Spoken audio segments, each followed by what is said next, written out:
Hello guys, welcome back to my class.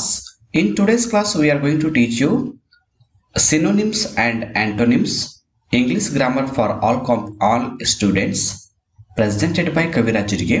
ಆತ್ಮೀಯ ವಿದ್ಯಾರ್ಥಿಗಳೇ, ತಮ್ಮೆಲ್ಲರಿಗೂ ಇವತ್ತಿನ ಒಂದು ತರಗತಿಗೆ ಸ್ವಾಗತ ಬಯಸ್ತಾ ಇವತ್ತಿನ ತರಗತಿಯಲ್ಲಿ ನಾವು ಸಿನೋನಿಮ್ಸ್ ಅಂಡ್ ಆಂಟೋನಿಮ್ಸ್ ಕಲಿತಾ ಇದ್ದೀವಿ. ಸೊ ಸಿನೋನಿಮ್ಸ್ ಅಂದ್ರೆ ಏನು ಮತ್ತು ಆಂಟೋನಿಮ್ಸ್ ಅಂದ್ರೆ ಏನು, ನಮ್ಮ ಕಾಂಪಿಟೇಟಿವ್ ಎಕ್ಸಾಮ್ ಆಗಿರ್ಬೋದು, ನಮ್ಮ ರೆಗ್ಯುಲರ್ ಎಕ್ಸಾಮ್ ಆಗಿರ್ಬೋದು, ಯಾವ ತರದ ಪ್ರಶ್ನೆಗಳನ್ನ ಈ ಒಂದು ಟಾಪಿಕ್ ಮೇಲೆ ಕೇಳ್ತಾರೆ ಅಂತಕ್ಕಂಥದ್ದು ಇವತ್ತಿನ ಕ್ಲಾಸ್ ಅಲ್ಲಿ ಡಿಸ್ಕಸ್ ಮಾಡೋಣ. ಸೊ ಬಿಗಿನಿಂಗ್ ಅಲ್ಲಿ ನಾವು ಸಿನೋನಿಮ್ಸ್ ಅಂದ್ರೆ ಏನು ಅಂತ ಅರ್ಥ ಮಾಡ್ಕೊಳ್ಳೋಣ. What is synonym? ಸಿನೋನಿಮ್ ಅಂದ್ರೇನು? ಸಮಾನಾರ್ಥಕ ಪದಗಳು ಅಂತ ನಾವು ಕನ್ನಡದಲ್ಲಿ ಕರಿತೀವಿ, right? A synonym is a word which is identical in sense and use with another. ಅಂದ್ರೆ ಒಂದು ಪದದ ಅರ್ಥ ಇನ್ನೊಂದು ಪದಕ್ಕೆ ಮ್ಯಾಚ್ ಆಗ್ತಕ್ಕಂಥದ್ದು ಸಮಾನಾರ್ಥ ಪದ ಅಂತ ನಾವು ಹೇಳ್ತೀವಿ. ಅಂದ್ರೆ ಒಂದು ಪದಕ್ಕೆ ಪರ್ಯಾಯವಾಗಿ ಇನ್ನೊಂದು ಪದವನ್ನ ಹೇಳೋದು, ಅದನ್ನ ಅಂದ್ರೆ ಸೇಮ್ ಸೆನ್ಸು ಸೇಮ್ ಮೀನಿಂಗ್ ಕೊಡ್ತಕ್ಕಂಥ ಒಂದು ಪದವಾಗಿರ್ಬೇಕು. ಅದನ್ನ ನಾವು ಸಿನೋನಿಮ್ ಅಂತ ಕರಿತೀವಿ, ಕನ್ನಡದಲ್ಲಿ ಸಮಾನಾರ್ಥಕ ಪದಗಳು ಅಂತ ಕರಿತೀವಿ. ಸೊ ಸಮಾನಾರ್ಥಕ ಪದವನ್ನ ಕಾಮನ್ ಆಗಿ ನಾವು ಈ ಚಿಹ್ನೆಯಿಂದ, ಈಕ್ವಲ್ ಚಿಹ್ನೆಯಿಂದ ಗುರುತಿಸ್ತೀವಿ. Example, fast is a synonym of quick. ಇಲ್ಲಿ ಫಾಸ್ಟ್ ಅಂದ್ರೆ ವೇಗ. ಎಸ್, ಈ ವೇಗ ಅಂತಕ್ಕಂಥ ಪದಕ್ಕೆ ಇನ್ನೊಂದು ಸಮಾನಾರ್ಥ ಪದ ಅಂದ್ರೆ ಕ್ವಿಕ್. ಫಾಸ್ಟ್ ಅಂದ್ರೂ ಕೂಡ ವೇಗವಾಗಿ ಅಂತ ಅರ್ಥ, ಕ್ವಿಕ್ ಅಂದ್ರೂ ಕೂಡ ವೇಗವಾಗಿ. ಈ ತರದ ಪದಗಳನ್ನ ಸೇಮ್ ಮೀನಿಂಗ್ ಕೊಡ್ತಕ್ಕಂಥ ಒಂದು ಪದಗಳ ಗುಂಪನ್ನ ನಾವು ಸಿನೋನಿಮ್ಸ್ ಅಂತ ಕರಿತೀವಿ, ಹೌದಾ? ನೆಕ್ಸ್ಟ್ ನಾವು ನೋಡ್ತೀವಿ ಈಗ ವಾಟ್ ಈಸ್ ಆಂಟೋನಿಮ್. ಆಂಟೋನಿಮ್ ಅಂದ್ರೆ ಏನು? ವಿರುದ್ಧಾರ್ಥಕ ಪದಗಳು, ಅಪೋಸಿಟ್ ವರ್ಡ್ ಅಂತ ಹೇಳ್ತೀವಲ್ಲ ಅದು. ನೋಡೋಣ definition. An antonym is a word which is of a contrary meaning to another. ಅಂದ್ರೆ ಒಂದು ಪದದ ವಿರುದ್ಧ ಅರ್ಥ ಕೊಡ್ತಕ್ಕಂಥ ಇನ್ನೊಂದು ಪದವನ್ನು ನಾವು ಆಂಟೋನಿಮ್ ಅಂತ ಕರಿತೀವಿ. ಅಂದ್ರೆ ವಿರುದ್ಧಾರ್ಥಕ ಪದಗಳು ಅಂದ್ರೆ ಒಂದು ಪದದ ಅರ್ಥ ಏನಿದೆ ಅದರ ವಿರುದ್ಧವಾಗಿ ಅರ್ಥ ಕೊಡ್ತಕ್ಕಂಥ ಪದವಿರಬೇಕು, ಅದನ್ನ ನಾವು ವಿರುದ್ಧಾರ್ಥಕ ಪದ ಅಂತ ಕರಿತೀವಿ. ಇಂಗ್ಲಿಷ್ ನಲ್ಲಿ ಆಂಟೋನಿಮ್ ಅಂತ ಕರಿತೀವಿ. ಆಂಟೋನಿಮ್ ಅಂದ್ರೆ ಅಪೋಸಿಟ್ ವರ್ಡ್ ಅಂತ ಅರ್ಥ. ಅಪೋಸಿಟ್ ವರ್ಡ್ ಅನ್ನ ನಾವು ಈ ಸಿಂಬಾಲ್ ದಿಂದ, ಎಕ್ಸ್ ಸಿಂಬಾಲ್ ಅಥವಾ ಇಂಟು ಸಿಂಬಾಲ್ ದಿಂದ ನಾವು ಗುರುತಿಸ್ತೀವಿ. Example, hot is an antonym of cold. ನೋಡಿ, ಹಾಟ್ ಅಂತಕ್ಕಂಥ ಪದದ ಅಪೋಸಿಟ್ ವರ್ಡ್ ಆಂಟೋನಿಮ್ ಯಾವ್ದಂದ್ರೆ ಕೋಲ್ಡ್. ಹಾಟ್ ಅಂದ್ರೇನು? ಬಿಸಿ ಅಂತ ಅರ್ಥ. ಕೋಲ್ಡ್ ಅಂದ್ರೆ ತಣ್ಣನೆಯ, ಅಂದ್ರೆ ಬಿಸಿ ತಣ್ಣನೆಯ. ಈ ಅಪೋಸಿಟ್ ಅರ್ಥ ಕೊಡ್ತಕ್ಕಂಥ ಪದಗಳನ್ನ ನಾವು ಆಂಟೋನಿಮ್ ಅಂತ ಕರಿತೀವಿ. ನೋಡೋಣ, ಇಲ್ಲಿ ಒಂದೊಂದು ಎಕ್ಸಾಂಪಲ್ ಅನ್ನು ಕೊಟ್ಟಿದ್ದಾರೆ. Choose the word that is opposite in meaning to the word in a capital letter. So capital letter ಅಲ್ಲಿ ಕೊಟ್ಟಂತ ಪದಗಳ ಒಂದು ಅಪೋಸಿಟ್ ವರ್ಡ್ ಅನ್ನ ನಾವು ಬರಿಬೇಕು. ಎಸ್, ನೋಡೋಣ ಎಕ್ಸಾಂಪಲ್. ಈಗ ನಮಗೆ ಒಂದು ವರ್ಡ್ ಅನ್ನ ಕೊಟ್ಟಿದ್ದಾರೆ ಕ್ಯಾಪಿಟಲ್ ಲೆಟರ್ ಅಲ್ಲಿ, ಅಪ್ ಅಂತ. ಒಂದೇದು ಅಪ್. ಇಲ್ಲಿ ಆಪ್ಷನ್ ಕೊಟ್ಟಿದ್ದಾರೆ. ಅಪ್ ಅಂತಕ್ಕಂಥ ಪದದ ಅಪೋಸಿಟ್ ವರ್ಡ್ ಯಾವುದು ಅಂತ ಕೇಳಿದ್ದಾರೆ. ಅಪೋಸಿಟ್ ವರ್ಡ್ ಆರ್ ಆಂಟೋನಿಮ್ ಅಂತ ಕೇಳ್ಬೋದು. ಅಪ್ ಅಂದ್ರೇನು? ಮೇಲೆ. ಸೊ ಡೌನ್ ಅಂದ್ರೆ ಕೆಳಗೆ ಆಗುತ್ತೆ, ಅಬೋ ಅಂದ್ರೆ ಮೇಲೆ ಆಗುತ್ತೆ, ಇನ್ಸೈಡ್ ಅಂದ್ರೆ ಒಳಗಡೆ ಆಗುತ್ತೆ. ಸೊ ಮೇಲೆ ಅಂತಕ್ಕಂಥ ಪದ ಅಪ್ ಅಂದ್ರೆ ಮೇಲೆ, ಮೇಲೆ ಅಂತಕ್ಕಂಥ ಪದದ ಅಪೋಸಿಟ್ ವರ್ಡ್ ಕೆಳಗೆ ಬೇಕು ಅಲ್ವಾ? So option A, down is the right answer. Up, down. Second example, give ಅಂತಿದೆ. ಗಿವ್ ಅಂದ್ರೇನು? ಕೊಡೋದು. ಸೇರ್, ಟೇಕ್, ರಿಲೀಸ್ ಅಂತ ಮೂರು ಅರ್ಥವನ್ನ ಕೊಟ್ಟಿದ್ದಾರೆ. ಸೇರ್ ಅಂದ್ರೆ ಹಂಚಿಕೊಳ್ಳೋದು, ಟೇಕ್ ಅಂದ್ರೆ ತೆಗೆದುಕೊಳ್ಳೋದು, ರಿಲೀಸ್ ಅಂದ್ರೆ ಬಿಡೋದು. ಸೊ ಗಿವ್ ಅಪೋಸಿಟ್ ವರ್ಡ್ ಏನಾಗುತ್ತೆ? ಟೇಕ್ ಆಗುತ್ತೆ. ಗಿವ್ ಅಂದ್ರೆ ಕೊಡೋದು, ಟೇಕ್ ಅಂದ್ರೆ ತೆಗೆದುಕೊಳ್ಳೋದು. ನೆಕ್ಸ್ಟ್, ಲಾರ್ಜ್, ಹ್ಯೂಜ್, ಬಿಗ್ ಮತ್ತು ಸ್ಮಾಲ್ ಅಂತ ಮೂರು ಆಪ್ಷನ್ಸ್ ಇವೆ.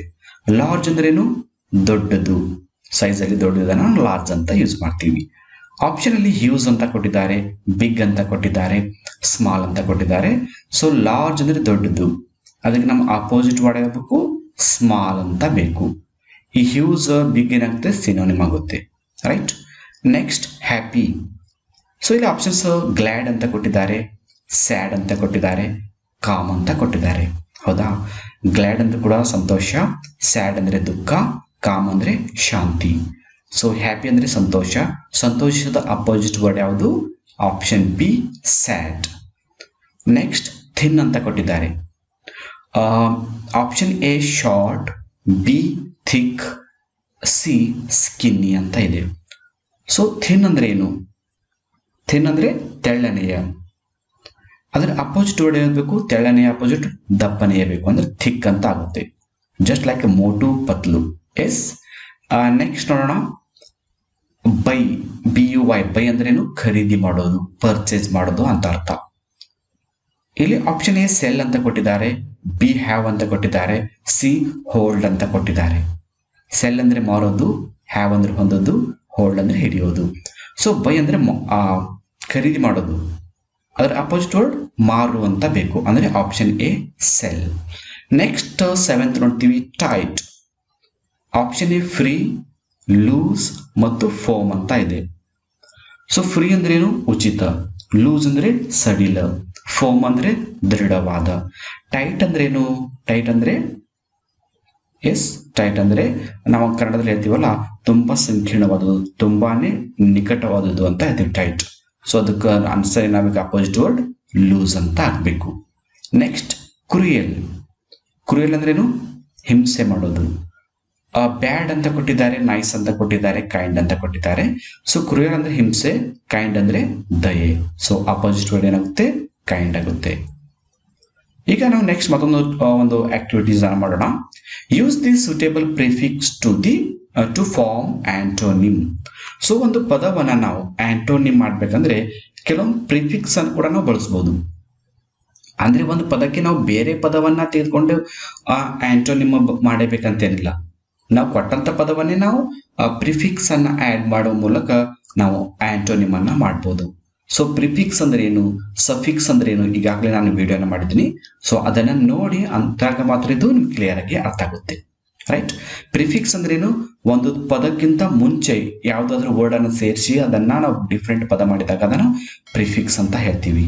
ನೋಡಿ, ಇಲ್ಲಿ ಬ್ರಾಕೆಟ್ ಅಲ್ಲಿ ಕೆಲವೊಂದು ಪ್ರಿಫಿಕ್ಸ್ ಅನ್ನ ಕೊಟ್ಟಿದ್ದಾರೆ. ಇಲ್, ಡಿಸ್, ಅನ್, ಇಮ್, ಮಿಸ್, ಇನ್. ಈ ಒಂದು ಪ್ರಿಫಿಕ್ಸ್ ಅನ್ನ ಬಳಸಿಕೊಂಡು ನಾವೇನ್ ಮಾಡಬೇಕು? ಈಗ ಆಂಟೋನಿಮ್ ಅನ್ನ ಮಾಡಬೇಕು. ಫಾರ್ ಎಕ್ಸಾಂಪಲ್ ಕ್ಲೈಮ್ಯಾಕ್ಸ್ ಅಂತಿದೆ. ಸೊ ಕ್ಲೈಮ್ಯಾಕ್ಸ್ ಏನ್ ಸೇರಿಸಿದ್ದಾರೆ? ಆಂಟಿ ಅಂತಕ್ಕಂಥ ಒಂದು ವರ್ಡ್ ಅನ್ನು ಸೇರಿಸಿದಾಗ ಅದು ಅಪೋಸಿಟ್ ವರ್ಡ್ ಆಗುತ್ತೆ. Climax, anti climax. ಅಂದ್ರೆ ಕ್ಲೈಮ್ಯಾಕ್ಸ್ ಗಿಂತ ಮುಂಚೆ ಆಂಟಿ ಅಂತಕ್ಕಂಥ ಒಂದು ಪ್ರಿಫಿಕ್ಸ್ ಅನ್ನ ಸೇರಿಸಿದ್ರು. ಅಂದ್ರೆ ಒಂದು ರೂಟ್ ವರ್ಡ್ ಗಿಂತ ಮುಂಚೆ ನಾವು ಒಂದು ಪ್ರಿಫಿಕ್ಸ್ ಅನ್ನ ಸೇರಿಸಿದ್ರೆ ಏನಾಗುತ್ತೆ? ಆಂಟೋನಿಮ್ ಆಗಬಹುದು. Yes, climax, anti climax. Next ನೋಡಿ, ಹೆಲ್ದಿ. ಈ ಹೆಲ್ದಿ ಅಂತಕ್ಕಂಥ ವರ್ಡ್ಗೆ ನಾವು ಅನ್ ಅಂತಕ್ಕಂಥ ವರ್ಡ್ ಅನ್ನ ಸೇರಿಸಿದರೆ ಬಿಗಿನಿಂಗ್ ಅಲ್ಲಿ ಅನ್ಹೆಲ್ದಿ ಆಗುತ್ತೆ. ಹೆಲ್ದಿ ಅಂದ್ರೆ ಆರೋಗ್ಯಯುತ, ಅನ್ಹೆಲ್ದಿ ಅಂದ್ರೆ ಅನಾರೋಗ್ಯ. ಹೌದಾ? ಅಂದ್ರೆ ಹೆಲ್ದಿ ಅಂತಕ್ಕಂಥ ಪದ ಆಂಟೋನಿಮ್ ಆಗ್ಬೇಕಂದ್ರೆ ಬೇರೆ ಪದ ಬೇಕಂತ ಏನಿಲ್ಲ. ಇದ್ದಂತ ಪದಕ್ಕೆ ನಾವು ಅನ್ ಅಂತಕ್ಕಂಥ ಪ್ರಿಫಿಕ್ಸ್ ಅನ್ನ ಹಚ್ಚಬಹುದು, ಅವಾಗ ಅನ್ಹೆಲ್ದಿ ಆಗುತ್ತೆ. ಅದೇ ತರ mobile, immobile. Yes. Please, displease. Prove, disprove. Logical, illogical. So ಇವೆಲ್ಲ ನಾನು ಪ್ರಿಫಿಕ್ಸ್ ಅನ್ನ ಮಾತ್ರ ಬರ್ತಿದ್ದೀನಿ. Yes. Conception, misconception. Orthodox, unorthodox. Orthodox ಅಂದ್ರೇನು? ಸಂಪ್ರದಾಯಸ್ಥ ಅಂತ ಅರ್ಥ ಕೊಡುತ್ತೆ. ಸೇನ್. ಸೇನ್ ಅಂತಕ್ಕಂಥ ಪದವನ್ನ ನಾವು ಆಂಟೋನಿಮ್ ಮಾಡ್ಬೇಕಂದ್ರೆ ಅದರ ಮುಂದ್ಗಡೆ ಅಂದ್ರೆ ಅದಕ್ಕಿಂತ ಬಿಫೋರ್ ನಾವು ಇನ್ ಅಂತ ಸೇರಿಸಬೇಕು. ಸೇನ್, ಇನ್ಸೇನ್. ಇನ್ಸೇನ್ ಅಂದ್ರೇನು? ಸೇನ್ ಅಂದ್ರೆ ವಿವೇಕ, ತಿಳುವಳಿಕೆ ಅಂತ. ಇನ್ಸೇನ್ ಅಂದ್ರೆ ಅವಿವೇಕ, ತಿಳುವಳಿಕೆ ಇಲ್ಲದ್ದು ಅಂತ. Perfect, imperfect. Next, provide antonyms for the following word. Avoid using affixes. ಅಂದ್ರೆ ಕೆಳಗೆ ಅವರು ಪದವನ್ನ ಕೊಟ್ಟಿರ್ತಾರೆ, ಆ ಪದಕ್ಕೆ ನಾವೀಗ ಏನ್ ಬರೀಬೇಕು? ವಿರುದ್ಧಾರ್ಥ ಪದವನ್ನ ಬರಿಬೇಕು, ಆಂಟೋನಿಮ್ ಅನ್ನ ಬರಿಬೇಕು. ಬಟ್ ಯಾವುದೇ ಕಾರಣಕ್ಕೂ ಅಫಿಕ್ಸ್ ಅನ್ನ ಸೇರಿಸಿ ನಾವು ಅಪೋಸಿಟ್ ವರ್ಡ್ ಮಾಡಬೇಡಿ ಅಂತ ಒಂದು ಕಂಡೀಷನ್ ಕೊಟ್ಟಿದ್ದಾರೆ ನೋಡಿ. Avoid using ಅಫಿಕ್ಸಸ್. ಅಫಿಕ್ಸಸ್ ಅಂದ್ರೇನು? ಪ್ರಿಫಿಕ್ಸ್ ಅಥವಾ ಸಫಿಕ್ಸ್. ಅಂದ್ರೆ ಒಂದು ವರ್ಡ್ಗಿಂತ ಮುಂಚೆ ಅಥವಾ ಒಂದು ವರ್ಡ್ಗಿಂತ ನಂತರ ಪ್ರಿಫಿಕ್ಸ್ ಸಫಿಕ್ಸ್ ಆಡ್ ಮಾಡಿ ನಾವು ಆಂಟೋನಿಮ್ ಮಾಡಬಾರ್ದು. ಹೊಸ ಪದವನ್ನೇ ತೆಗೆದುಕೊಂಡು ಆಂಟೋನಿಮ್ ಮಾಡಿ ಅಂತ ಅರ್ಥ. ನೋಡಿ, ಒಂದು ಎಕ್ಸಾಂಪಲ್ ನೋಡಿದಾಗ ಗೊತ್ತಾಗುತ್ತೆ. ಈ ರೆಸ್ಕ್ಯೂ, ಇದರ ಅಪೋಸಿಟ್ ವರ್ಡ್ ಅಬ್ಯಾಂಡನ್ ಕೂಡ ಆಗುತ್ತೆ, ಕ್ಯಾಪ್ಚರ್ ಅಂತ ಕೂಡ ಆಗುತ್ತೆ. ಇಲ್ಲಿ ಯಾವುದೇ ಈ ರೆಸ್ಕ್ಯೂ ಅಂತಕ್ಕಂಥ ಪದಕ್ಕೆ ನಾವು ಯಾವುದೇ ಪ್ರಿಫಿಕ್ಸ್ ಅಥವಾ ಸಫಿಕ್ಸ್ ಅನ್ನ ಆಡ್ ಮಾಡಲಿಲ್ಲ. ಎಸ್, ನಾವು ಹಿಂದೆ ನೋಡಿದ್ವಿ ಎಕ್ಸಾಂಪಲ್ಗಳಲ್ಲಿ ನೋಡಿದ್ವಿ, ಅಲ್ಲಿ ನಾವು ವರ್ಡ್ಗಿಂತ ಬಿಫೋರ್ ಆಗಿ ಪ್ರಿಫಿಕ್ಸ್ ಅನ್ನ ಆಡ್ ಮಾಡಿ ಆಂಟೋನಿಮ್ ಮಾಡಿದ್ವಿ. ಬಟ್ ಇಲ್ಲಿ ಯಾವುದೇ ಪ್ರಿಫಿಕ್ಸ್ ಅಥವಾ ಸಫಿಕ್ಸ್ ಸೇರಿಸಿ ಆಂಟೋನಿಮ್ ಮಾಡಬಾರ್ದು, ಹೊಸ ಪದವನ್ನೇ ತರಬೇಕು. ರೆಸ್ಕ್ಯೂ ಅಂದ್ರೆ ರಕ್ಷಿಸೋದು, ಅಬ್ಯಾಂಡನ್ ಅಥವಾ ಕ್ಯಾಪ್ಚರ್ ಅಂದ್ರೆ ಹಿಡಿಯೋದು. ವೋಗ್ ದ ಅಪೋಸಿಟ್ ವರ್ಡ್ ಡಿಫೈನ್ಡ್ ಆಗುತ್ತೆ ಅಥವಾ ಕ್ಲಿಯರ್ ಕೂಡ ಆಗುತ್ತೆ. ವೋಗ್ ಅಂದ್ರೇನು? ಅಸ್ಪಷ್ಟ ಅಂತ. ಕ್ಲಿಯರ್ ಅಂದ್ರೆ ಸ್ಪಷ್ಟ. Madness ಹುಚ್ಚುತನ, sanity ವಿವೇಕತನ. ಎಸ್, ಅಂದ್ರೆ ಮ್ಯಾಡ್ನೆಸ್ ಅಂತಕ್ಕಂಥ ಅಪೋಸಿಟ್ ವರ್ಡ್ ಆಂಟೋನಿಮ್ ಸ್ಯಾನಿಟಿ ಆಗುತ್ತೆ. ಇಲ್ಲಿ ಮ್ಯಾಡ್ನೆಸ್ ಅಂತಕ್ಕಂಥ ಪದಕ್ಕೆ ನಾವು ಯಾವುದೇ ಪ್ರಿಫಿಕ್ಸ್ ಅಥವಾ ಸಫಿಕ್ಸ್ ಅನ್ನ ಆಡ್ ಮಾಡಲಿಲ್ಲ. ಈ ತರ ನಾವು ಅಫಿಕ್ಸ್ ಅನ್ನ ಬಿಟ್ಟು ಕೂಡ ನಾವು ಆಂಟೋನಿಮ್ ಮಾಡಬಹುದು. ಇನ್ಹ್ಯಾಬಿಟೆಂಟ್ ಅಪೋಸಿಟ್ ವರ್ಡ್ ಏಲಿಯನ್ ಆಗುತ್ತೆ ಅಥವಾ ಫಾರಿನರ್ ಕೂಡ ಬರಿಬಹುದು. ಇನ್ಹ್ಯಾಬಿಟೆಂಟ್ ಅಂದ್ರೇನು? ಸ್ಥಳೀಯ ವಾಸಿಗಳು ಅಂತ, ಲೋಕಲ್ಸ್ ಅಂತ ಅರ್ಥ. ಏಲಿಯನ್ ಅಥವಾ ಫಾರಿನರ್ ಅಂದ್ರೆ ವಿದೇಶಿಗರು ಅಂತ ಅರ್ಥ. ಡಿಸ್ಟೆನ್ಸ್ ಕ್ಲೋಸ್, ಡಿಸ್ಟೆನ್ಸ್ ಅಂದ್ರೆ ದೂರ, ಕ್ಲೋಸ್ ಅಂದ್ರೆ ಸಮೀಪ. ನೆಕ್ಸ್ಟ್ ನೋಡಿ, ಲೆಂಡ್ ಅದರ ಅಪೋಸಿಟ್ ವರ್ಡ್ ಬಾರೋ. ಲೆಂಡ್ ಅಂದ್ರೇನು? ಕೈಗಡೆ ಕೊಡೋದು, ಸಾಲ ನೀಡೋದು. ಬಾರೋ ಅಂದ್ರೆ ಕೊಡೋದು, ಇದು ತೆಗೆದುಕೊಳ್ಳೋದು, ಇದು ಕೊಡೋದು ಅಂತ ಆಗುತ್ತೆ. ರೈಟ್. ಡರ್ಟಿ ಕ್ಲೀನ್, ಡರ್ಟಿ ಅಂದ್ರೆ ಹೊಲಸು, ಕ್ಲೀನ್ ಅಂದ್ರೆ ಸ್ವಚ್ಛ ಅಂತ. Expensive opposite word cheap. Expensive ಅಂದ್ರೆ ದುಬಾರಿ, ಚೀಪ್ ಅಂದ್ರೆ ಕಡಿಮೆ ಬೆಲೆಯದು ಅಂತ. ನೆಕ್ಸ್ಟ್, ಕ್ರೌಡೆಡ್ ಸ್ಕ್ಯಾಟರ್ಡ್ ಕೂಡ ಆಗುತ್ತೆ, ಡೆಸರ್ಟೆಡ್ ಕೂಡ ಆಗುತ್ತೆ. ಕ್ರೌಡೆಡ್ ಅಂದ್ರೇನು? ಜನಸಂದಣಿ, ಜನರು ಜಾಸ್ತಿ ಗುಂಪಾಗೋದು. ಸ್ಕ್ಯಾಟರ್ಡ್ ಅಂದ್ರೇನು? ಚದುರೋದು ಅಥವಾ ಡೆಸರ್ಟೆಡ್, ಜನ ಇಲ್ಲದೆ ಇರೋದು. Quiet opposite word noisy. Quiet ಅಂದ್ರೇನು? ಶಾಂತತೆ, ಶಾಂತ. ನಾಯ್ಸಿ ಅಂದ್ರೆ ಗದ್ದಲ. ಎಸ್, ನೆಕ್ಸ್ಟ್ ನೋಡೋಣ. ಫಾರ್ವರ್ಡ್ ಅಪೋಸಿಟ್ ವರ್ಡ್ ಬ್ಯಾಕ್ವರ್ಡ್ ಅಂತ ಆಗುತ್ತೆ. ಫಾರ್ವರ್ಡ್ ಅಂದ್ರೆ ಮುಂದೆ ಹೋಗೋದು, ಬ್ಯಾಕ್ವರ್ಡ್ ಅಂದ್ರೆ ಹಿಂದೆ ಬೀಳೋದು. ಲಾಫ್ ಕ್ರೈ, ಲಾಫ್ ಅಂದ್ರೆ ನಗೋದು, ಕ್ರೈ ಅಂದ್ರೆ ಅಳೋದು. ಓಪನ್ ಕ್ಲೋಸ್, ಓಪನ್ ಅಂದ್ರೆ ತೆರೆಯೋದು, ಕ್ಲೋಸ್ ಅಂದ್ರೆ ಮುಚ್ಚೋದು. ಸೊ ಇವುಗಳನ್ನ ಈ ತರ ನಾವು ಆಂಟೋನಿಮ್ಸ್ ಅನ್ನ ಮಾಡಬಹುದು. ಇಲ್ಲಿವರೆಗೆ ನಾವು ಆಂಟೋನಿಮ್ಸ್ ಅನ್ನ ಯಾವ ತರ ಮಾಡಬೇಕು ಅಂತ ನೋಡ್ಕೊಂಡಿದೀವಿ.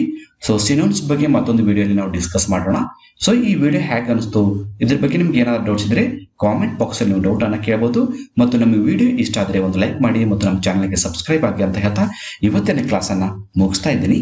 So thank you all for watching the video. If you like the video, subscribe to our channel to get more videos. Thank you all.